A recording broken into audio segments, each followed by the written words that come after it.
Hello, it has been a while. I have been slumping, and I realized as I was putting everything together to see what I was talking about, we're going to do a very casual, chatty recent reads, etc. what I'm up to. I have my crochet hook in here because I've been holding onto it for the last 30 seconds. I have not talked about what I've actually read since I did my June wrap up in July.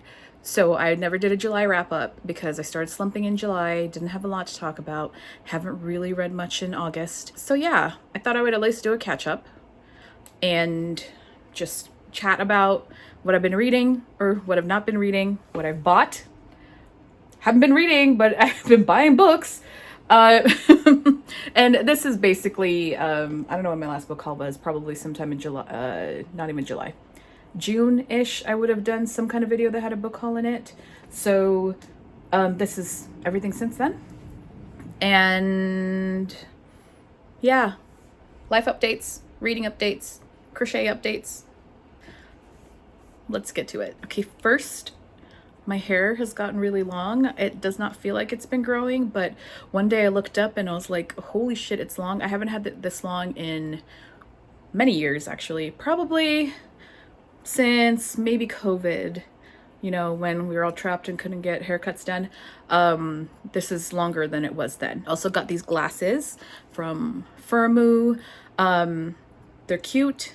You know, I've seen this like cute little whimsical design around, but unfortunately they are not, the lenses aren't done well. So like everything on the, like here, the very outer rim, like if I glance down, the lens correction is not fantastic. So it feels a little like, it feels kind of like there's a rounding to, I don't know if you can see, there's a curvature to the lens itself. So I'm kind of seeing that curvature on the very outer edges, which is unfortunate because when you look down, you're not automatically looking down.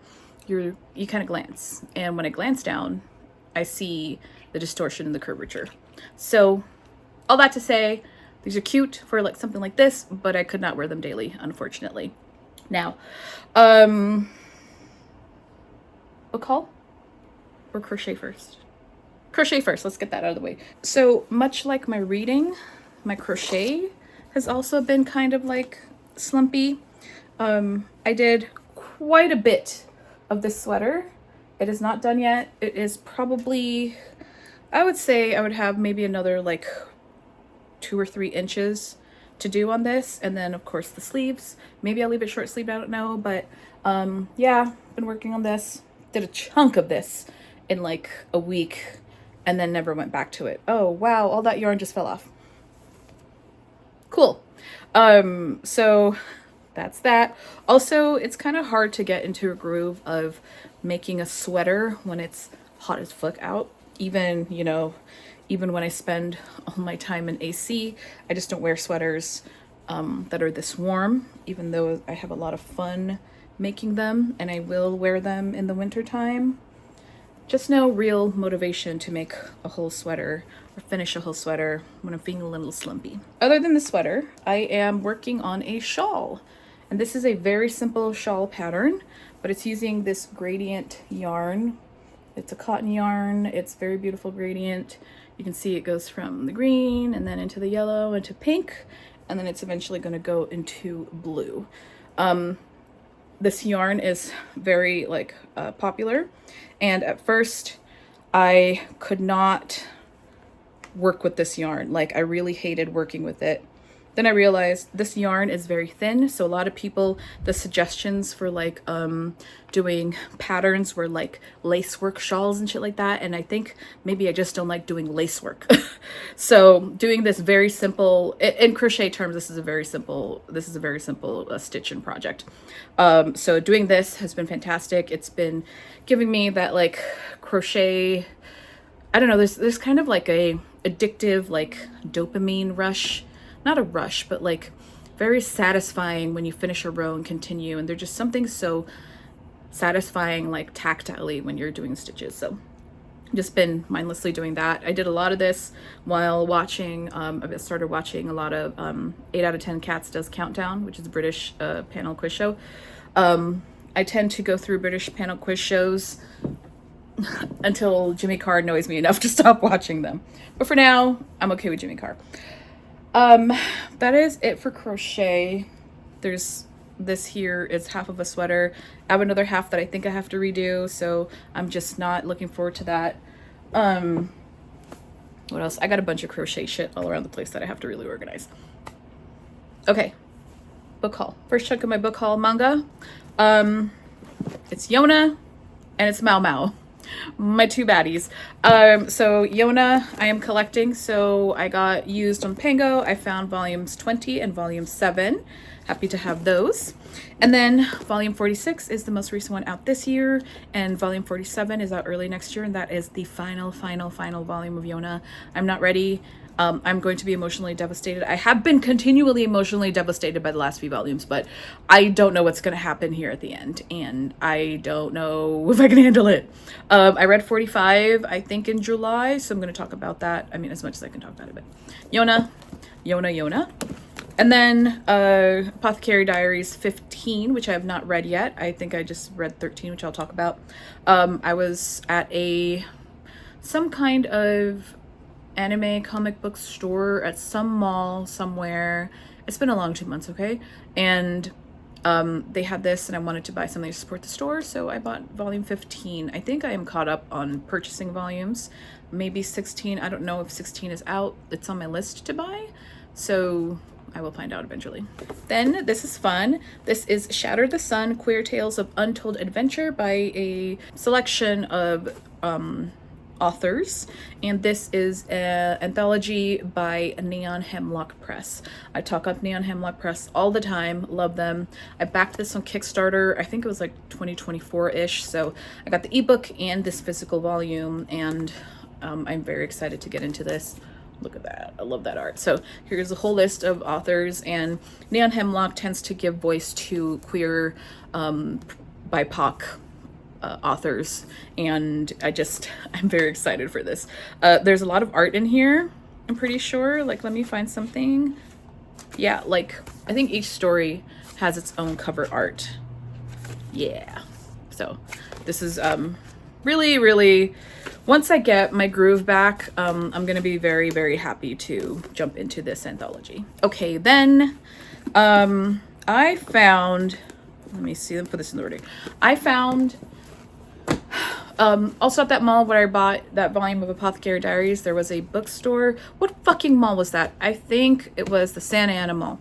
There was a used bookstore, and I was shocked and surprised to find all of these Dragon Riders of Pern, like, vintage mass markets. Unfortunately, they do have like a sticker on here, but I don't care. That's kind of the appeal. They're all $2. So I don't know the actual order. I don't remember like what numbers I have. I do know I have a variety of like 1 through 5 or 6. So I have Dragon Drums. I have Dragon Flight. Look at these covers. I have Dragon Song. Look at that cover. And I have Dragon Singer. And I know when I was looking at these, I was missing like number 2 or something like that, maybe number 1. So I went on Thrift Books and I picked up Dragon Quest. Also a great vintage cover. And since I was on Thrift Books, I couldn't resist. I bought one of the few like unread Bujolds that I have, Vorpatril sagas that I have. Hey, that's a little ripped. Oh well, that's what you get for buying used. So this is Captain Vorpatril's Alliance. This is like one of the last ones in the whole series. I do still have to go back and buy like 2 or 3 of the ones I've already read, but I was focusing mainly on those I had not read, collecting those. So I have maybe 3 or 4 more books to buy, and then my entire Vorpatril in mass market will be done, which is very exciting. Yeah, I love these old mass markets so much. And then, again, while I was there, I picked up Judas Unchained by Peter F. Hamilton. This is the sequel to,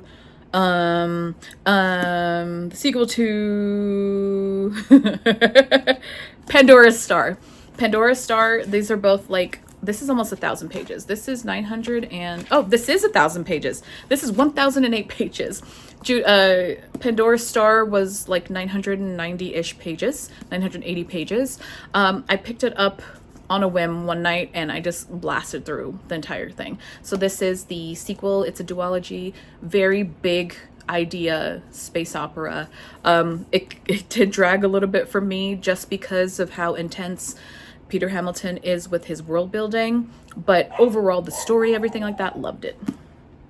Dog's going crazy because everyone's walking their dogs, so she finds it very insulting that people dare to walk dogs in front of our house, as any dog would. But Judas Unchained, that is my collection of mass markets. My mass markets continue to grow.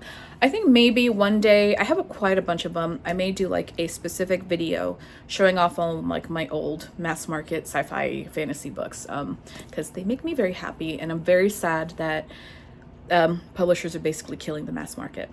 It makes me very sad. Okay, then I have my Aardvark books. First, what order were they in? July. For July, I got the actual July book was Fabulous Bodies by Chuck Tingle.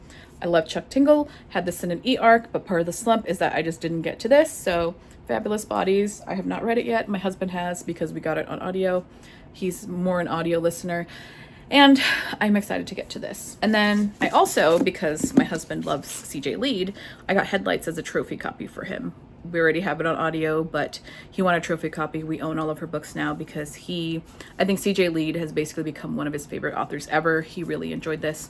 I like the author photo, so Headlights. And then August, I got She's a Doll by Barbara Truelove. She wrote Of Monsters and Mainframes, which was one of my surprise hits last year. I loved it, so I'm very excited about this one. This is a woman is murdered and she is like reincarnated as a doll, and she wants to go haunt and get revenge on the guy who murdered her. Barbara Truelove has a very interesting way of being very voicey, and the way that she writes about specific things is like works for me. I feel like it's a kind of like, it feels very like I feel like she was in fandom, you know? And anyone who's in fandom and has consumed fandom writing kind of knows what I mean. And that is like comforting to me. So I am very excited to read this one whenever my slump gives up, whenever we're past the slump. Okay, then I got my Broken Binding, last book of the Silo series. This is Dust. These just don't do it for me at all whatsoever. I don't like the art direction of this series. I thought maybe with more it would work for me, but I just don't like this, like, it's just so muddy and it's just so boring, and it just doesn't do it for me. And then I was too late to skip the next series, so I honestly, it's another trilogy that I'm not interested in. I think the first book of this one is called Velocity Weapon, which I did read, and I gave it 3 stars, did not read the rest of the series. So I think I'm going to cancel my sci-fi subscription before book 2 of Velocity Weapon happens. I don't know if I'm going to read Wool or this Silo series at all. I likely will be putting the trilogy up for sale. So yeah, unfortunate. That's how it goes, but at a minimum, I'll probably just ask for the base cost of what I paid for these. Yeah, and then speaking of special edition book boxes, I got The Girl with 1,000 Faces by Sunyi Dean. I got this from Black Raven Books, but this is under the... There's a specific... Oh, Satisfiction is the name of the entire book box, and they focus on BIPOC authors and voices, and this was just gorgeous. It was like the book that was available when I first wanted to try Satisfiction, and I just really, really like this. Girl with 1,000 Faces by Sunyi Dean. This is a fantastic cover, and love the sprayed edges with it as well. Then I took a trip. God, it's been... Has it been a week? It's barely been a week since I got home from that trip. But airplane book, Blindsighted by Karin Slaughter. We will talk about this when I get to talking about what I've read. Lastly, A Dance of Burning Blaze by Ayinde. This is the sequel to A Song of Legends Lost. The trilogy is called the Invoker Trilogy. This is book 2. To talk about this book would be to spoil book 1, but essentially this takes place in a world where it's like a fantasy world, and there are these people who can invoke the spirits of their ancestors, but there is such a thing called tech work from an old, like, ruined civilization, so there's maybe some science about it. Maybe we follow a bunch of characters that come together, come apart, disparate elements that are all being affected by and affecting this greater storyline. So I have already started this. I am about 60 pages in, and I'm enjoying it, and I think this is gonna pull me out of my slump. I may be slow going on this one. The first one I read, it's about the same length. I read the first one probably in 3 or 4 days. I'm gonna take a lot longer with this, gonna take my time with this, just because I don't want to burn myself out and end up not liking it.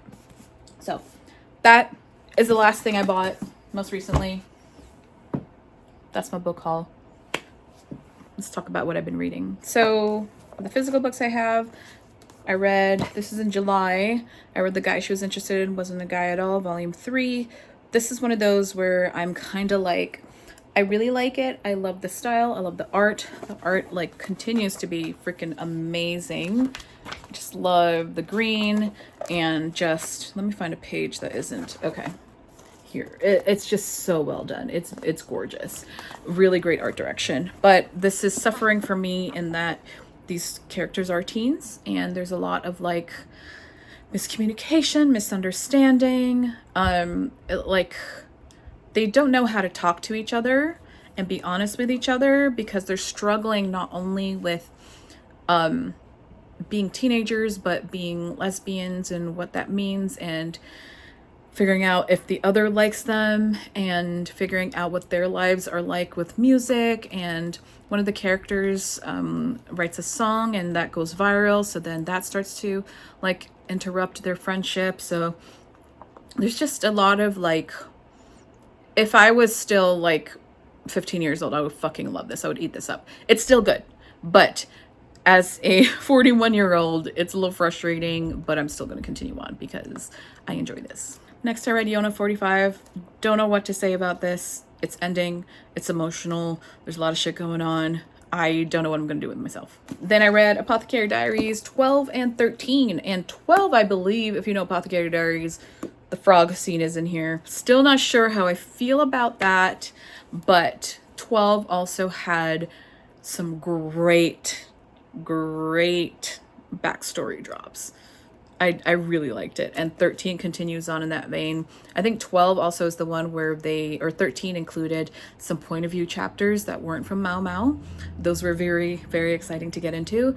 I also started watching the anime finally, now that I'm, like, this far into it. About 7 or 8 episodes in.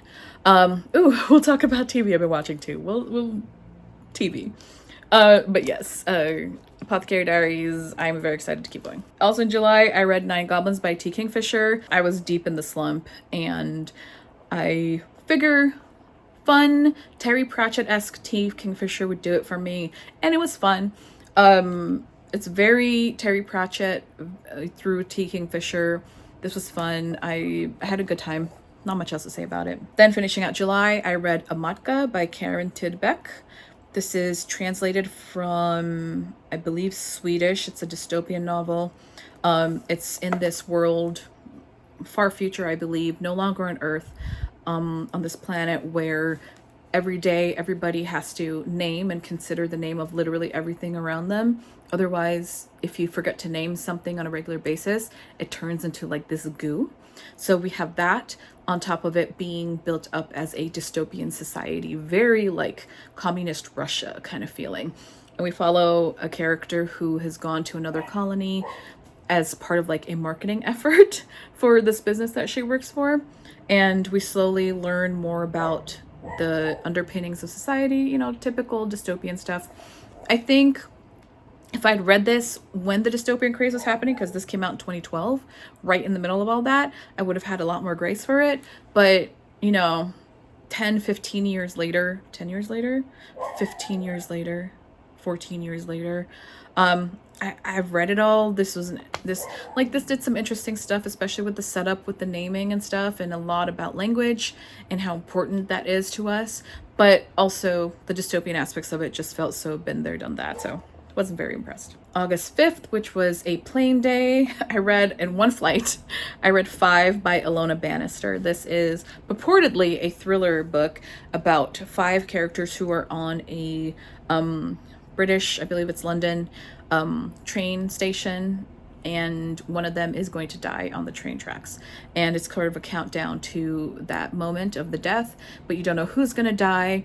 And as the minutes tick by, you get a backstory of every one of the 5 characters.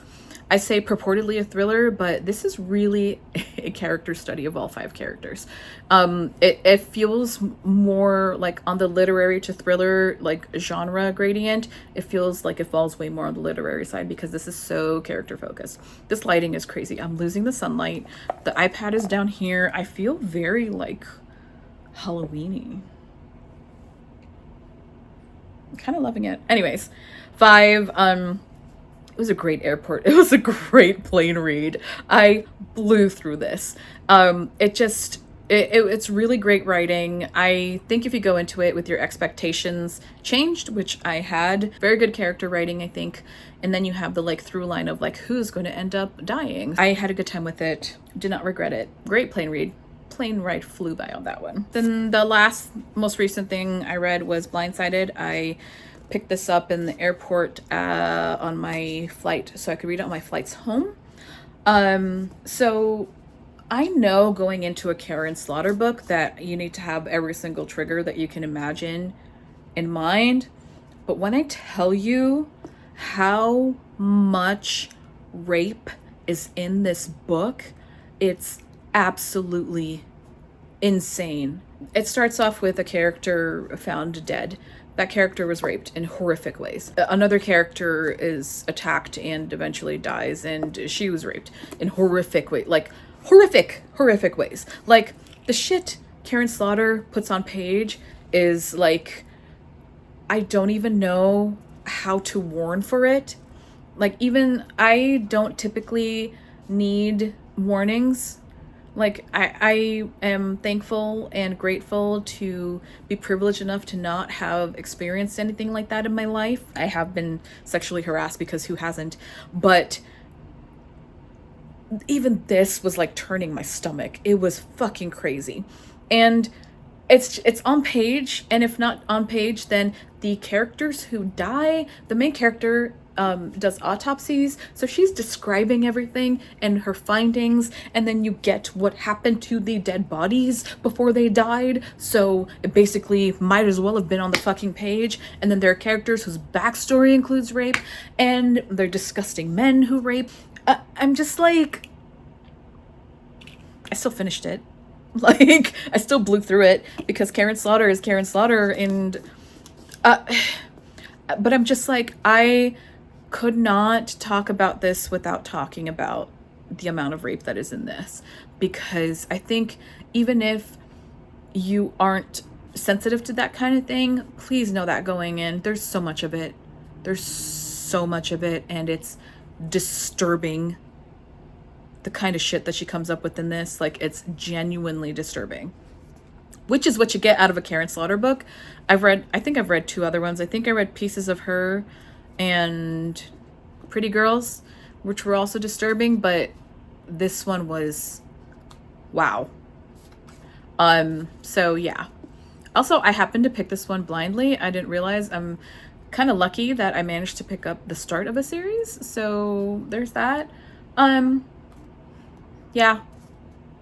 Not mad I read it, just kind of dumbfounded and needed to warn people. So I don't think that I would recommend this. Not as the first Karin Slaughter. Maybe if you're a fan and you want to go back, and like, as far as I understand it, the main character in this ends up in like other series. I think she ends up being like a side character in the Will Trent series. I don't know. But I wouldn't recommend this. But I don't regret reading it. I regret the images, even for some of the aphantasia.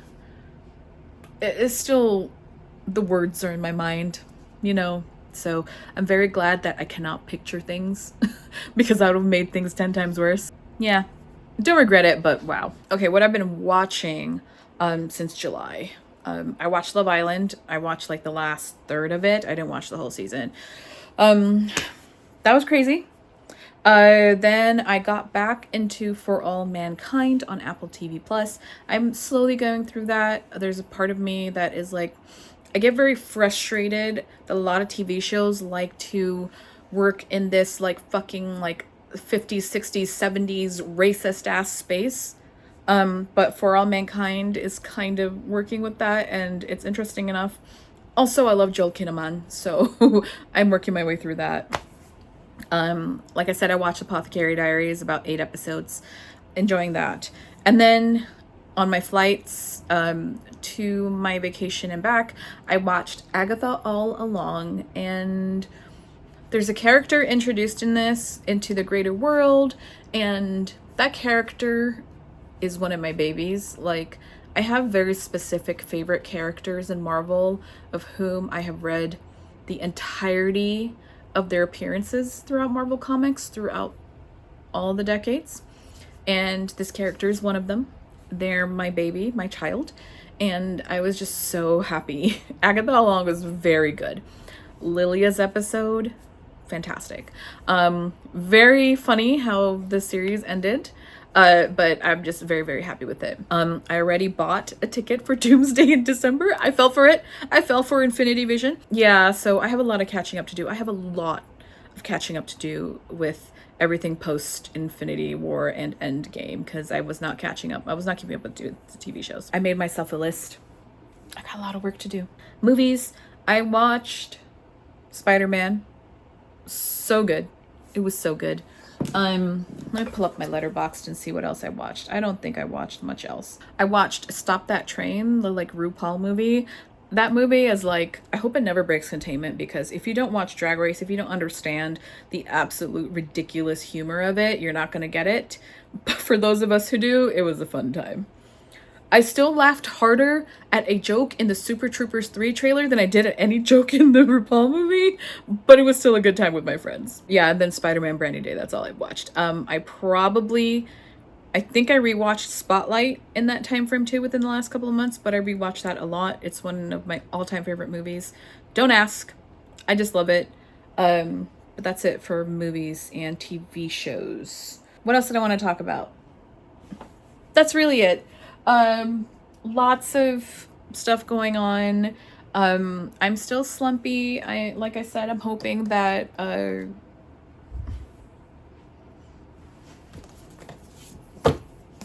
this book will get me out of it. I'm still very, very, very slowly making my way through Dungeon Crawler Carl, book 7, which is a shock to me. But I don't know, something about it, isn't working for me right now.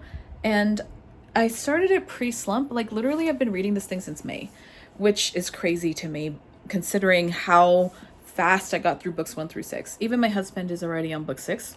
I don't know. I don't know what it is about book 7. This is This Inevitable Ruin. That's the one I'm in. I don't know what's going on. I know part of it now is a slump, but even before the slump kicked in, like in May, it didn't grab me the way the others did. I may have to dissect this. I may have to go into it a little more. Something did happen in the first like 15-20% of the book that I was even like, what the fuck just what happened? And that spark of like, oh my God, what is going on? Kind of like grabbed me and gave me that rush of excitement again. But then I don't know. I think it's like the war stuff that isn't doing it for me, really. So I don't know. I'm going to have to keep reading and figure this out. But I have faith. I have faith that I'll enjoy it. The same way I did all the others. Like I said, I started this one. I'm in the middle of that Dungeon Crawler Carl. And that's about it. Reading's not happening right now. Slowly but surely. We'll get back to it. Okay. My light is completely gone. This light is trash. Thank you for sitting through me just fucking blabbing.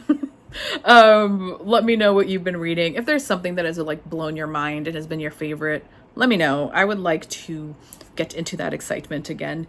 As always, thank you for watching, and I will catch you next time.